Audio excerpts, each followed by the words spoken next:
Pow. Here we are.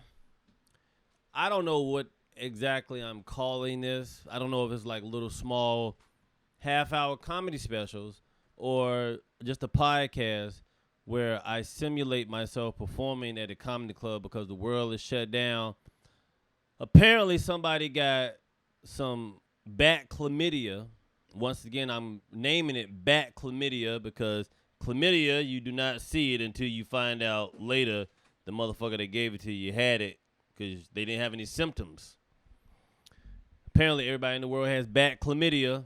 One by one, we are at 3 million cases in the state of California alone. 3 million plus cases. And right before I started filming this podcast, Gavin Newsom decided to say, look, we're going to shut the entire state down again. No restaurants, no movie theaters, no nothing. Everything is shut the fuck down again. In the dead of the goddamn summer, the whole fucking state is shut down. No Disneyland, no Six Flags, no water parks, no nothing, no pools. Everything is shut the fuck down. I got so many things that I want to talk about this week, but here's the thing. I cannot continue to do this shit for like free. And what I mean by free, y'all can donate, so throw some dollars my way, Cash App, Venmo, Zelly, whatever this fuck it is, because comedy clubs are closed. There's no comedy clubs fucking open. And I'm not about to go to a drive-in movie theater and stand and fucking tell jokes while people honk their fucking horns.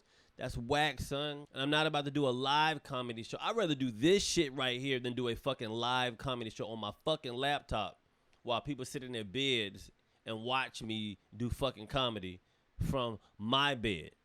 I don't know what's going on. I've watched a couple of movies this week. I'm going to go on a tangent. I'm letting you know right now, I don't know where the fuck any of this is going.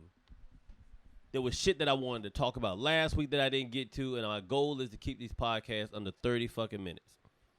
Here we go. You ever watch that movie The Village with M. Night? I don't say his last name because I don't know how to pronounce it, and I respect him. I respect his craft and what he's done enough to not butcher his fucking name. So M. Night did a movie called The Village. I feel like currently right now we are in The Village. For those who have not seen the movie, it was a movie basically where these people created a reservation in the middle of Pennsylvania someplace because M. Night shoots all his movies in Pennsylvania. Brilliant movie, by the way. Brilliant movie that did not resonate with people at the time because they didn't understand what the fuck it was. But it was a social experiment where these people created this village, this town. The village is called The Village. So they created this village on this reservation. And they basically told the people that live on that reservation, you have to marry, date, and be with whoever you create and end up with in this village. There's nothing beyond this. There's nothing beyond this space that we live in. If you go in the woods, you'll get killed, you'll get murdered, something to get you. If you get nosy, something will get you. But they live like fucking Amish. Churning butter, no electricity, fucking telephone with a can and a string. And Bryce Howard's in the movie. I think William Hurt, John Hurt, Sigourney Weaver is in the movie. And put a pin in that Sigourney Weaver comment because I have a reason that I'm bringing up Sigourney Weaver as well.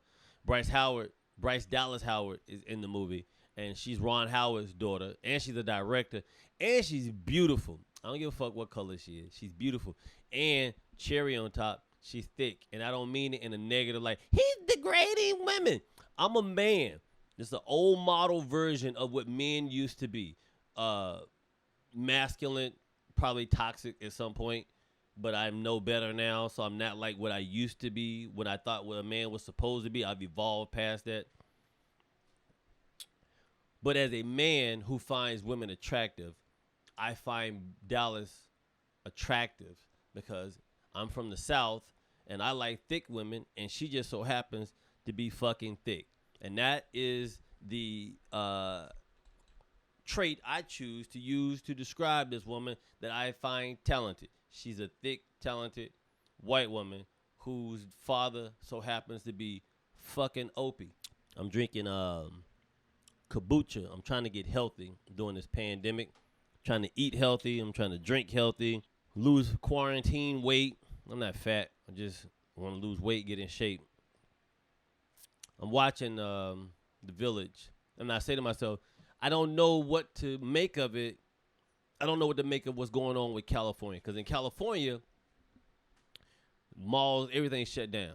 We still wearing masks in public. We got to wear masks in the stores. The beaches are closed sometimes. Beaches are open sometimes. Like it varies. It fucking varies. It depends on what's going on. But then I look at people that live in other states, because I have not flown since Christmas. I have not been out of the state but one time, and that's when I fucking risked my life to go do that goddamn show in fucking Arizona, where I probably could have died. Because about 2 weeks or a week after I left Arizona, the fucking spike went up again, 5,000 more fucking cases. I'm like, there's nowhere in the world nobody didn't touch me or sneeze or give me something. But I believe, like most black people who don't go to doctors, I believe I've already had the virus, and either I had it and it's gone, or I believe if I'd have had it, I would have known, though. I just do believe if I'd have had it, I would have known. Anyway, I see other people in like Detroit and Ohio, Florida, Texas, Oklahoma, all these places I wouldn't live, they're doing shit. They're going to malls, they're going to restaurants, they're eating in bars, like they're doing comedy shows in certain places. And I'm looking on the outside like, are we being lied to? Is the rest of the world open and we're just in this bitch suffering? I'm hideously upset with what's the fuck going on. Hideously upset. I don't even know what's going to happen to the comedy clubs that are out here, because technically right now they're just museums, because we're not open. We can't perform. And if you do perform, you go to jail, you risk health code, whatever. I always ask people, first of all, if you do a bar show right now, I'm not being mean when I say this, but it's going to sound mean.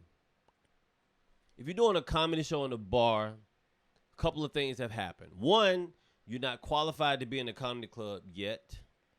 Two, there's no comedy clubs in the city you live in, so you're forced to make this makeshift comedy club. And three, you're just really desperate for attention, and you just can't wait for comedy clubs to open up. So you force a bar to stick a microphone and a speaker in the back of the fucking bar, and you tell jokes to whoever the fuck will listen.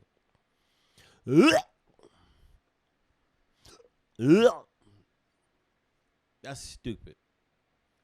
Because you're basically open micing. There's not a fucking open micer out there that's worth risking your life for. There's not a joke out there worth risking your fucking life for. There isn't. You're not that good if you're willing to risk your life to go tell a fucking joke. Stop it. It's pathetic at this point. It's fucking nerve-wracking. It's aggravating. So I'm watching all these people on Facebook post shit. I'm doing this. I've seen chicks fly from North Carolina, because I know people from North Carolina that's on my Instagram that flown from North Carolina to fucking Florida to party. And then I asked myself, what are we doing? My mom got mad at me because I said, I hope everybody get the coronavirus. I just wanted people to know that I'm the only one who supports me in the sense of how I feel and how I think. I believe. I could be wrong. Mom did not support the idea that I said everybody should get the coronavirus. But I don't not mean it. I don't not mean it. And what I mean by that is I don't want anybody to die. For the record, I don't want anybody to die. Even the people I can't stand. I don't want you to die. But we're not listening. How can we want to evolve when we don't have the basic common understanding to stay alive? How you want to evolve when you can't even fucking manage to stay the fuck alive? Help me make it make sense, man. Fucking fix it. I'm going back and watching all these movies. I want to give Spike Lee his flowers. Let me just do the Spike Lee thing real quick. Huge Spike Lee fan. Spike Lee is arrogant. He's cocky. I see it in his face. He's fucking, I'm the big cock of the walk. Napoleon complex. Short dude. Very aggressive. Loud. Brooklyn in the house. Right? Master of filmmaking. Don't talk my head off. Don't tell me I don't like Spike Lee films. I don't give a fuck. I don't give a fuck if you don't like Spike Lee films. I love Spike Lee films. Even the bad Spike Lee films. You know why? Because he was able to get a fucking movie made. Spike's first movie, She's Gotta Have It. I think he said he spent $100,000 to make it. He was in his 20s. You gotta think about it. You got a black man making movies in Hollywood at a time where they were not allowing black people to make movies. And if they did make movies with black people or black people in them, there were white directors, there were white writers, there were white producers, there was white studios. Am I right? Right. Then you got this young kid who went to Morehouse, graduates, says, I want to make movies. And he fucking does it. Every bit of ego that this man has is justified when you are able to do something during a time period when they didn't want you to do any fucking thing. My manager sent me an audition to play a gay guy on a TV show. And I turned it down.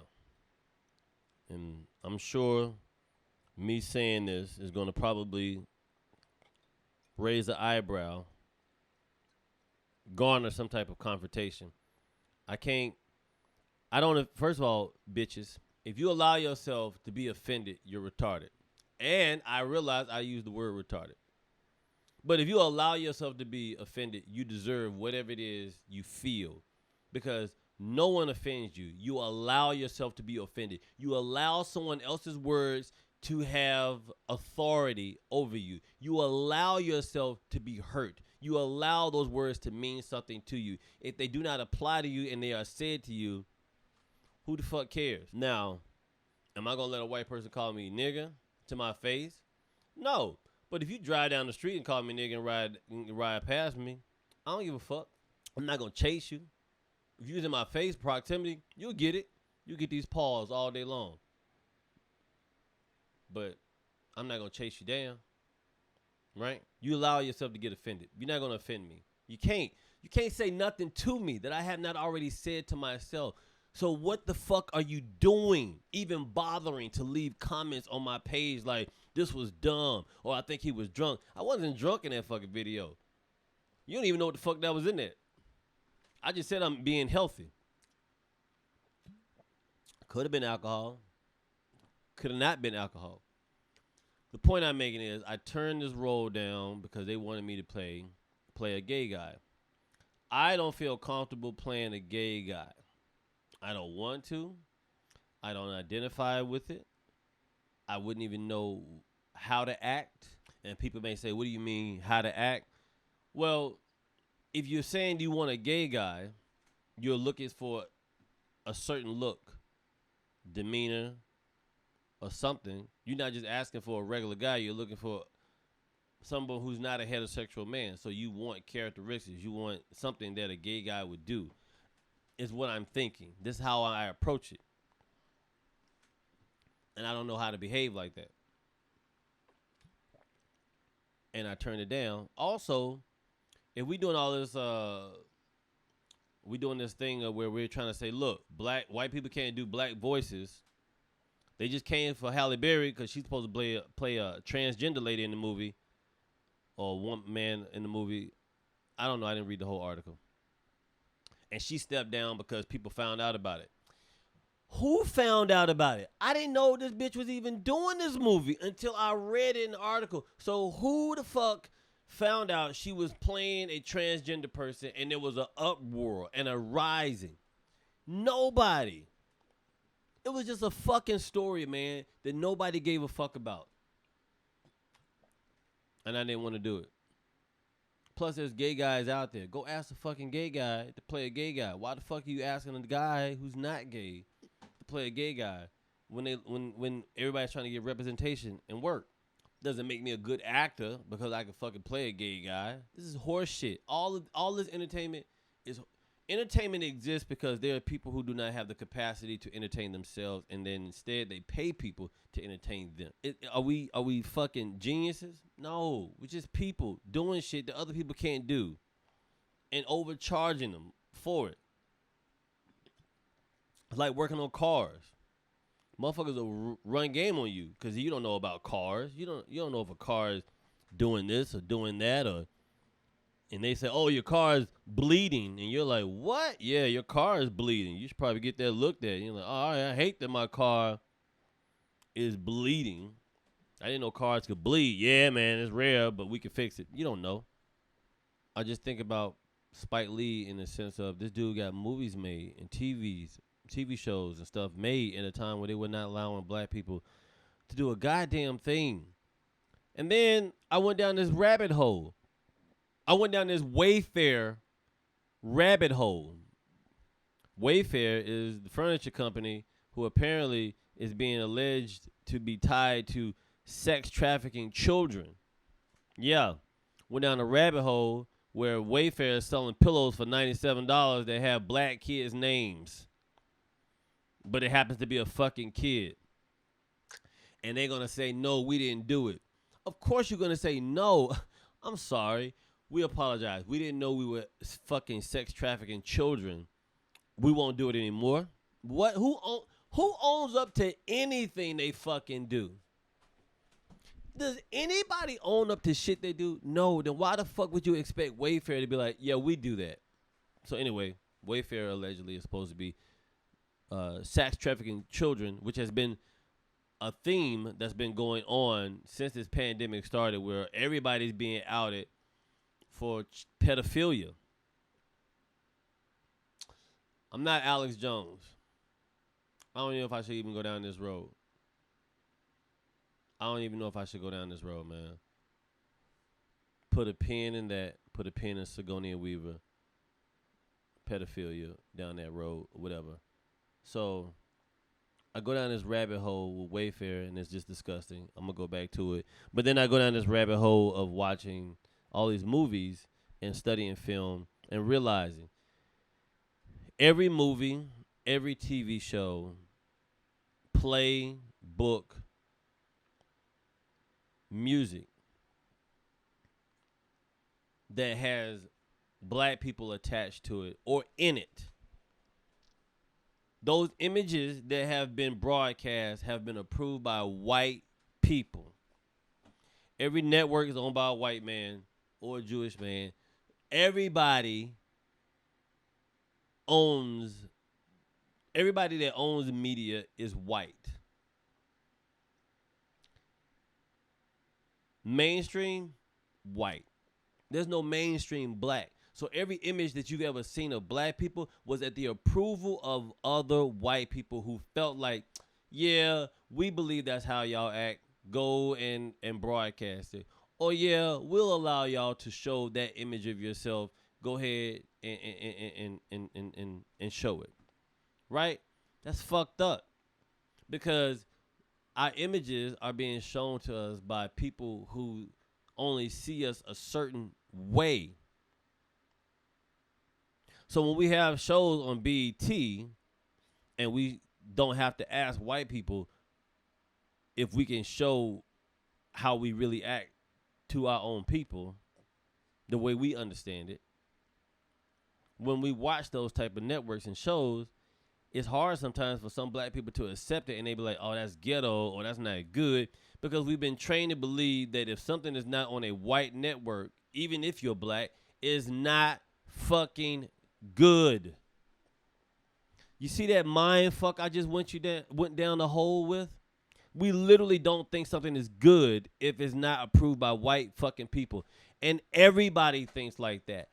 Everybody. Black, Asian, Latin, everybody. We've been trained to believe that if it's not white, it's not right. Show me where I'm wrong, bitch. Show me where I'm wrong. Show me where I'm wrong. We don't even have our own Twitter. We had to call it Black Twitter. Blech. So Spike Lee making movies during this time period is crazy.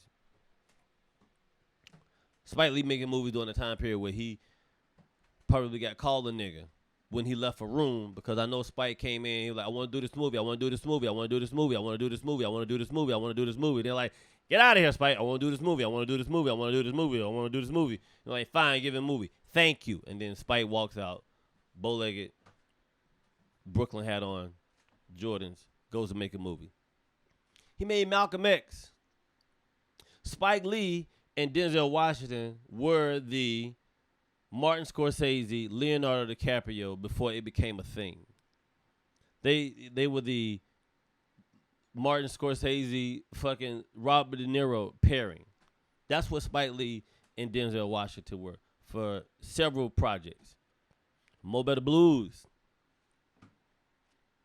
Fucking Malcolm X. He Got Game. Come on, dude. I'm sure they probably should have done more movies together. But boom. You want to see the best movie Spike Lee's done besides Malcolm X? It's School Days. School Days should be a fucking Broadway play. The fact that School Days is not a Broadway play is a fucking abomination, and that is appropriation of our culture, and that's something that we need to start doing. If white people can have Cats run for 50 years on Broadway, School Days should be our Cats. School Days should be our Book of Mormon. School Days should be our fucking, I don't know, Wicked. School Days is the fucking, I wouldn't have gone to college if it wasn't for School Days. Do you understand? School Days in a Different World is the only reason I went to fucking college. I only watch A Different World because of fucking School Days. School Days is the reason why most black kids my age in that time period went to fucking college. Because Spike Lee made black colleges look fucking fun. The motherfucker's a musical. School Days got a fucking musical in the bitch. It's a musical, a message, humor, consciousness. School Days. One of the best soundtracks in the fucking world. School Days. Rest in peace, Phyllis Hyman on that motherfucker. You got Tisha Campbell in it. Yo, while we giving Spike Lee flowers, I'm gonna give a woman flowers because I don't want no shit out of women saying, why you not acknowledging women? Give Tisha Campbell her flowers. Tisha Campbell has been our favorite cousin in every fucking movie. Every TV show and movie, Tisha Campbell is our cousin that we all can relate to. She was in fucking School Days. She was in House Party. She was in Boomerang. She was on Martin. She's been in white movies. She's been in black movies. She's been here for fucking ever. And she had a big fucking head. And it's beautiful. It wouldn't be me if I didn't fucking say something about them in a way that makes you say, why do you have to say that? It's you being offended. Go fuck yourself. Or like they say on Secessions, fuck off. So Spike Lee gets his flowers. Tisha Campbell gets her fucking flowers because the chick is bad. She been around forever. She keeps working. And she see me perform and she thinks I'm funny. Now, back to Sigourney Weaver. Let me see where I am as far as time.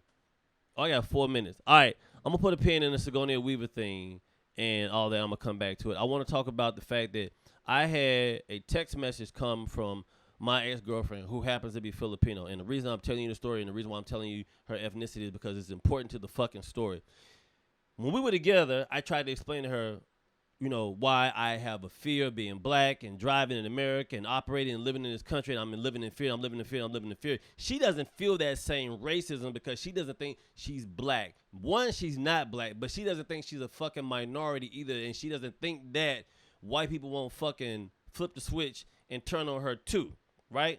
But she only dates black men. How you gonna date black men and not give a fuck about black men problems? Because when we were together and I tried to explain to her my concerns and why I was scared, she told me to my fucking face. And this is my second time filming this podcast because every time I talk about it, it hits a nerve and I want to say what I really fucking feel unfiltered. But we live in this world where if I say what I feel and you don't accept it, you will cast me out into the fucking sand dunes. But this motherfucker sat in my face and told me, I don't care, or that's not my business that you are a scary black man in this world. I don't have to deal with that. You do, motherfucker, because you're dating a black guy. And when you're dating a black guy, it's like owning a gun. It's dangerous. It could get you killed. Somebody will fucking kill you if you date a black guy. Somebody could kill the black guy you are fucking dating if they don't like him, or they don't like you, or they don't approve of your fucking union. And that's the shit I'm talking about. The sensationalized and the sexualized of people thinking that it's okay. Let's date black men because they're mysterious, they're dangerous, they're exotic. But we're not going to keep them. We throw them away like fucking paper towels when we're done with them because my dad won't accept the fact that I done brought this nigga home. And my fucking Filipino mom won't respect the fact I brought this nigga home. Or my Chinese dad is not going to like the fact that I brought this nigga home. Like, you know it's true. It only becomes an interracial relationship in the eyes of society if a black person dates a white person. Anytime any other race dates a white person, it's considered an interracial relationship. If a Mexican woman and a fucking Chinese man get together, no one gives a fuck about that except the Chinese people and the Mexican people. And that don't matter to white people, so it's not even a fucking issue. It's no light cast on that bullshit. And you can say what you want to say, but you know I'm not motherfucking wrong. I'm not motherfucking wrong. And she didn't want to acknowledge it. And then we broke up. Because she didn't want to accept it. And I was like, you don't value me, so why the fuck would I be here? Then she gets another black boyfriend, and then Black Lives Matter happen. And then she jumps on the Black Lives Matter fucking wagon saying, oh my God, Black Lives Matter. And she sent me this long fucking text message saying, I'm sorry, I didn't understand it, I get it, whatever. And I was like, well, I'm sorry. The fucking world had to almost come to an end for you to do this bullshit. Then I went and checked her Instagram page because I know who she is, I know her character. And she's her whole fucking Instagram page is black. And I'm like, get the fuck out of here. That's the most disingenuous shit she does because she fucking sells jewelry and she'll probably make some jewelry about Black Lives Matter to try to capitalize on it like everybody else is fucking doing. And it's horse shit, and I do not accept her apology. And I don't give a fuck that she gets black shit now. You've been dating fucking black men like a fucking Kardashian and don't give a fuck about black men. In conclusion, folks, I hope you had a great time. I'm going to put this shit on Patreon. It's going to be on YouTube. It's going to be on iTunes. It's going to be on all these places. Support the podcast. If you want to donate to the podcast, donate to the motherfucking podcast. Go to the website. Go to YouTube. Share it. Talk about it. This is what the fuck I'm doing until the goddamn world gets back to normal, people. I don't know when this motherfucker is going to get back to normal. So this is what I'm going to be doing. Support it. Interact. Hit me up. I'm not joking. Hit me the fuck up.